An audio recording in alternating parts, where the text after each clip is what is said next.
পঞ্চম শ্রেণীর শিক্ষার্থীরা, আজকে তোমাদের সাথে আলোচনা করব ইসলাম শিক্ষা বিষয়ে দ্বিতীয় অধ্যায় নবী, রাসূল ও মহানবী সাল্লাল্লাহু আলাইহি ওয়াসাল্লাম এর সাহাবীগণের জীবনচরিত অধ্যায় নিয়ে। 1 নম্বর প্রশ্ন, হযরত দাউদ আলাইহিস সালাম কোথায় জন্মগ্রহণ করেন? উত্তর হবে হযরত দাউদ আলাইহিস সালাম ফিলিস্তিনের বেথলেহেমে বনি ইসরাইল বংশে জন্মগ্রহণ করেন। 2 নম্বর, হযরত দাউদ আলাইহিস সালামের উপর কোন কিতাব নাজিল হয়? উত্তর হবে হযরত দাউদ আলাইহিস সালামের উপর জাবুর কিতাব নাজিল হয়। 3 নম্বর, হযরত সুলাইমান আলাইহিস সালাম কার সন্তান ছিলেন? উত্তর হযরত দাউদ আলাইহিস সালামের সন্তান ছিলেন। 4 নম্বর, হযরত ঈসা আলাইহিস সালামের উপর কোন কিতাব নাজিল হয়? উত্তর ইনজিল কিতাব নাজিল হয়। 5 নং প্রশ্ন, হযরত ঈসা আলাইহিস সালাম কোথায় কোন বংশে জন্মগ্রহণ করেন? উত্তর হবে হযরত ঈসা আলাইহিস সালাম প্রায় 2000 বছর আগে ফিলিস্তিনের বেথলেহেমে বনি ইসরাইল বংশে জন্মগ্রহণ করেন। 6 নম্বর প্রশ্ন, হযরত ঈসা আলাইহিস সালামের মায়ের নাম কী ছিল? উত্তর হবে হযরত ঈসা আলাইহিস সালামের মায়ের নাম ছিল হযরত মারিয়াম আলাইহিস সালাম। 7 নং প্রশ্ন, হযরত ঈসা আলাইহিস সালামকে মহান আল্লাহ কি মুজিজা দান করেন? উত্তর হবে হযরত ঈসা আলাইহিস সালামকে মহান আল্লাহ যেসব মুজিজা দান করেন সেগুলো হলো শ্বেত ও কুষ্ঠরোগীদের সুস্থ করা, মৃতদের জীবিত করা, জন্মান্ধকে দৃষ্টিশক্তি দান করা, সামান্য খাবার দিয়ে অনেককে খাওয়ানো ইত্যাদি। 8 নং প্রশ্ন, কোন নবী সাল্লাল্লাহু আলাইহি ওয়াসাল্লাম দোলনায় থাকা অবস্থায় কথা বলতে পারতেন? উত্তর হযরত ঈসা আলাইহিস সালাম দোলনায় থাকা অবস্থায় কথা বলতে পারতেন। 9 নম্বর প্রশ্ন, আমাদের সর্বশ্রেষ্ঠ ও সর্বশেষ নবী কে ছিলেন? উত্তর আমাদের সর্বশ্রেষ্ঠ ও সর্বশেষ নবী ছিলেন হযরত মুহাম্মদ সাল্লাল্লাহু আলাইহি ওয়াসাল্লাম। 10 নম্বর প্রশ্ন, হযরত মুহাম্মদ সাল্লাল্লাহু আলাইহি ওয়াসাল্লাম কত খ্রিস্টাব্দে জন্মগ্রহণ করেন? উত্তর হযরত মুহাম্মদ সাল্লাল্লাহু আলাইহি ওয়াসাল্লাম 570 খ্রিস্টাব্দে আরবের মক্কা নগরীর কুরাইশ বংশে জন্মগ্রহণ করেন। 11 নং প্রশ্ন, হযরত মুহাম্মদ সাল্লাল্লাহু আলাইহি ওয়াসাল্লামের পিতা ও মাতার নাম কি? উত্তর হযরত মুহাম্মদ সাল্লাল্লাহু আলাইহি ওয়াসাল্লামের পিতার নাম আব্দুল্লাহ এবং মাতার নাম আমিনা। 12, আল আমিন শব্দের অর্থ কি? উত্তর আল আমিন শব্দের অর্থ বিশ্বস্ত। 13 নং, হাজরে আসওয়াদ অর্থ কি? উত্তর হাজরে আসওয়াদ অর্থ কালো পাথর। 13, বিয়ের সময় হযরত মুহাম্মদ সাল্লাল্লাহু আলাইহি ওয়াসাল্লাম ও হযরত খাদিজা রাদিয়াল্লাহু এর বয়স কত ছিল? উত্তর বিয়ের সময় হযরত মুহাম্মদ সাল্লাল্লাহু আলাইহি ওয়াসাল্লামের বয়স ছিল 25 বছর ও হযরত খাদিজা রাদিয়াল্লাহু এর বয়স ছিল 40 বছর।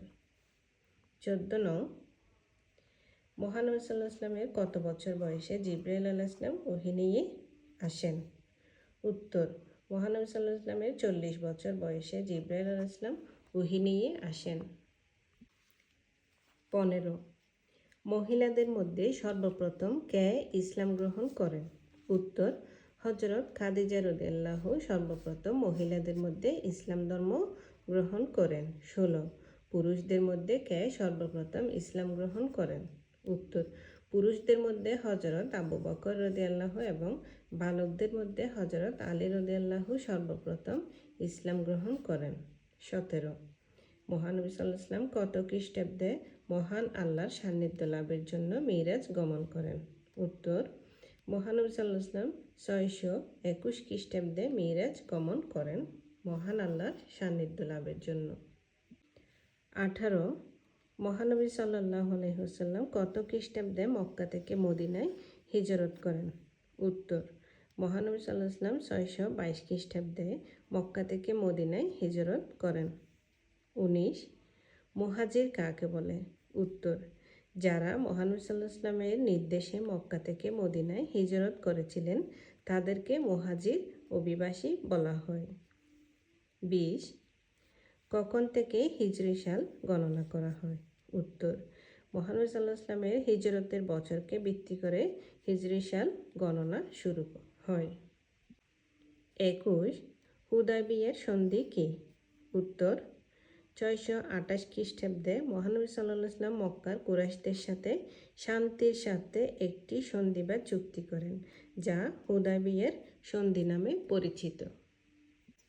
22 বিদায় হজ কত খ্রিস্টাব্দে হয়েছিল? উত্তর, বিদায় হজ 632 খ্রিস্টাব্দে বা 10ম হিজরিতে সংগঠিত হয়েছিল। মহানবী সাল্লাল্লাহু আলাইহি ওয়াসাল্লাম লক্ষাধিক সাহাবী নিয়ে এই হজ আদায় করেন এবং এটা ছিল তার জীবনের শেষ হজ, তাই একে বিদায় হজ বলে। 23 মহানবী সাল্লাল্লাহু আলাইহি ওয়াসাল্লাম কত খ্রিস্টাব্দে ইন্তিকাল করেন?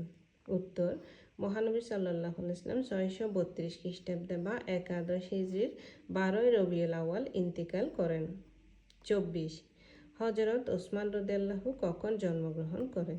উত্তর, হযরত ওসমান রাদিয়াল্লাহু 573 মতান্তরে 576 খ্রিস্টাব্দে মক্কার কুরাইশ বংশের উমাইয়া গোত্রে জন্মগ্রহণ করেন। 25 হযরত ওসমান রাদিয়াল্লাহুর পিতা ও মাতার নাম কি? উত্তর, হযরত ওসমান রাদিয়াল্লাহুর পিতার নাম আফফান এবং মাতার নাম আরওয়া।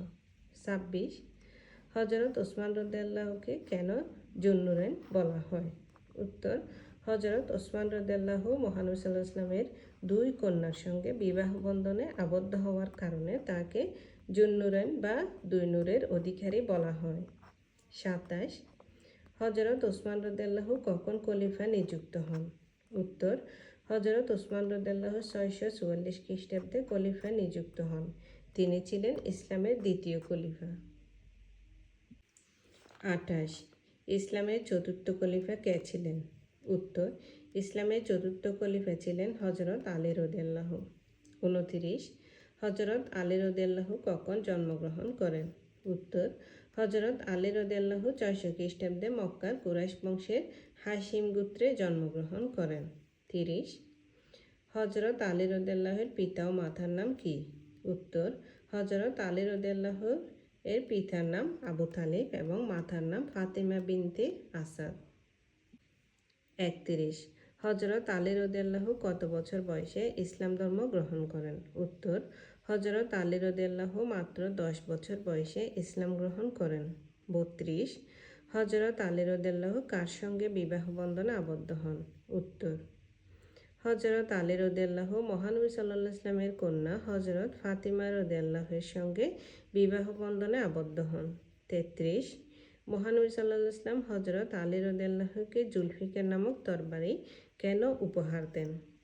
উত্তর, বদর যুদ্ধে বিশেষ অবদানের জন্য মহানবী সাল্লাল্লাহু আলাইহি ওয়াসাল্লাম হযরত আলী রাদিয়াল্লাহুকে জুলফিকার নামক তরবারি উপহার দেন। 34 মহানবী সাল্লাল্লাহু আলাইহি ওয়াসাল্লাম কাকে আসাদুল্লাহ উপাধিতে ভূষিত করেন? উত্তর, মহানবী সাল্লাল্লাহু আলাইহি ওয়াসাল্লাম হযরত আলী রাদিয়াল্লাহুকে আসাদুল্লাহ বা আল্লাহর সিংহ উপাধিতে ভূষিত করেন।